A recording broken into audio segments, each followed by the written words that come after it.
Let me see whether, in the next while, I can help you do something very specific.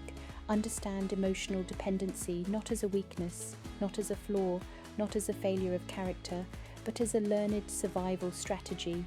And more importantly, help you begin to step out of it. I want you to imagine something with me. Imagine yourself as a child standing next to your parents. Nothing dramatic, no obvious trauma. Just you, small, alert, observant, and them. Between you there is something invisible but powerful, a psychological engine, a system, a pattern that regulates closeness, distance, safety, and fear. If you are watching this video today, there is a strong chance that the engine running that relationship was not security, but emotional dependency. Now let's be very precise here. Emotional dependency does not mean you were unloved. It does not mean your parents were bad people. In many cases, they did the best they could with the emotional tools they had. What matters is this. At some point in childhood, you experienced love, affection, or emotional availability as conditional. There were moments, perhaps subtle, perhaps recurring, when you needed emotional presence and it wasn't there. Moments when affection felt linked to behavior, to performance, to compliance, to being easy, to not making waves. John Bowlby, the founder of attachment theory, put it very simply: what cannot be communicated to the mother cannot be communicated to the self. Somewhere along the line you learned that certain feelings were risky to express. One of the most compelling models in developmental psychology suggests that between the ages of 4 and 8, the period when the nervous system is wiring long-term relational expectations, a specific emotional experience occurred, a moment that hurt. Not catastrophic, not dramatic enough to be called trauma, but painful enough. And crucially, instead of letting that pain pass through you, instead of discovering that the relationship could survive discomfort, you reacted. You feared abandonment. You adapted. You clung. You overexpressed. You overperformed. You became vigilant. Your parents came back, emotionally or physically, and then the fear settled. But the deeper lesson was never learned. You never learn this. Even if fear arises, even if I do nothing, the bond may still remain. Instead, your nervous system learns something else. When I feel this fear, I must act. That belief is the seed of emotional dependency. Years pass. You grow up. You become intelligent, capable, accomplished.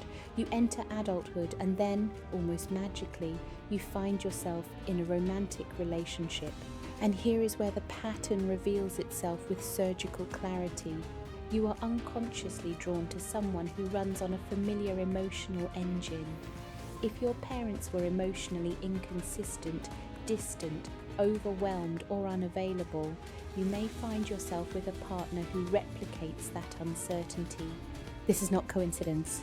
Research on attachment dynamics consistently shows that anxious attachment is disproportionately paired with avoidant attachment.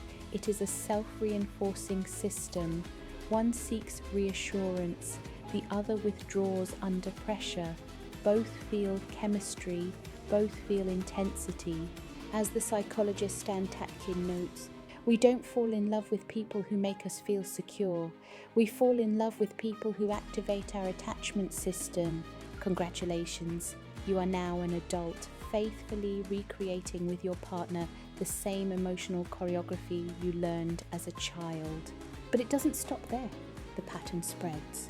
You recreate it with friends, with colleagues, with managers, with authority figures, with clients, with anyone who matters emotionally. Some relationships are healthy, yes, but others quietly mirror the same imbalance.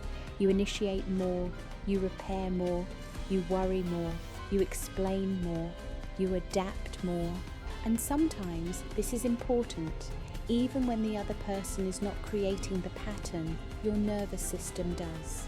You could be with a securely attached partner and still feel abandoned when a message goes unanswered, still feel destabilized by silence, still interpret delay as danger. No text becomes a story.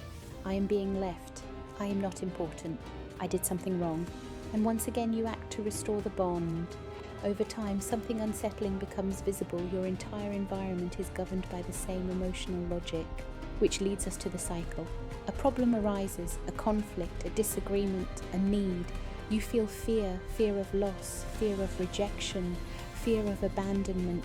So you negotiate gently, you minimize yourself, you silence your needs, you avoid anger, you avoid truth.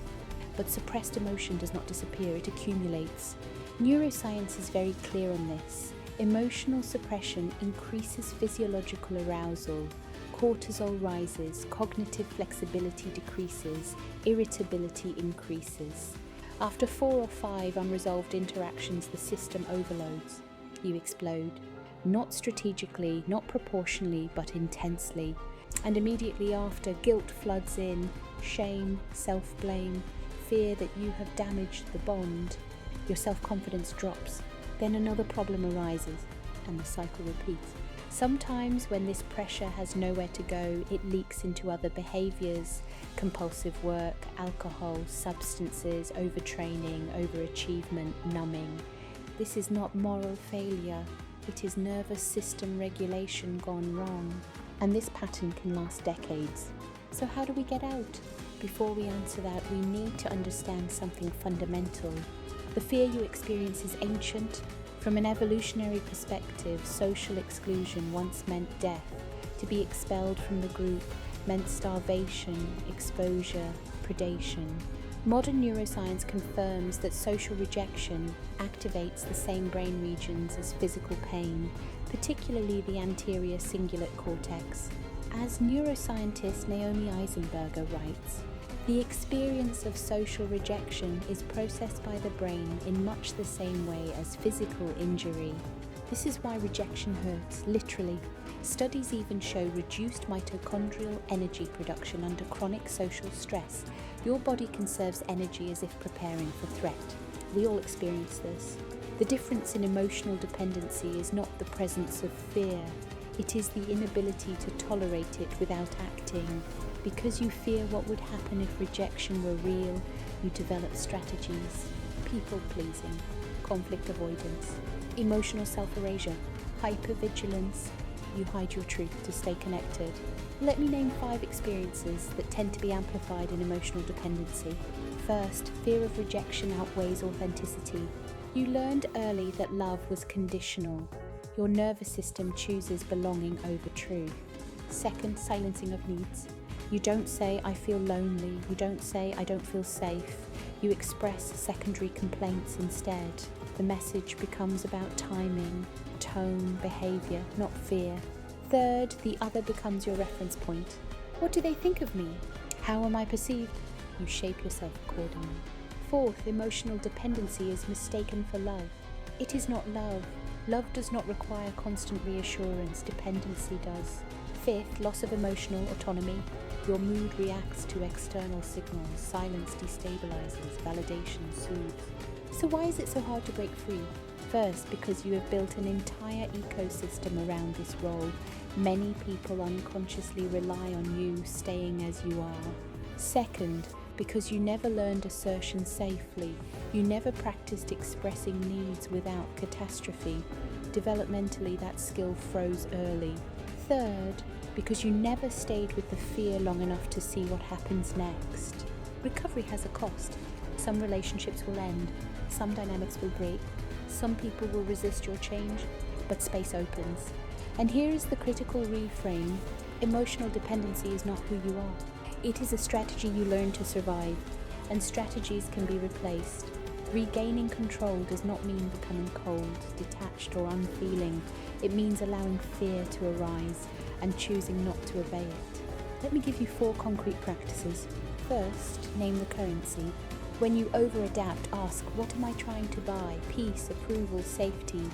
Second, time without strategy. 48 hours without chasing, testing, interpreting. Observe sensations. Let fear rise and fall. Third, observe behavior, not words. Stop negotiating with promises. Watch actions. Fourth, train no. 1 refusal per day, small, safe, deliberate. Nervous systems learn by repetition. This is not about becoming harsh. It is about becoming sovereign. Emotional dependency is not a life sentence. You are not broken. You were trained, and training can change. If this resonates, stay with me. We will go deeper.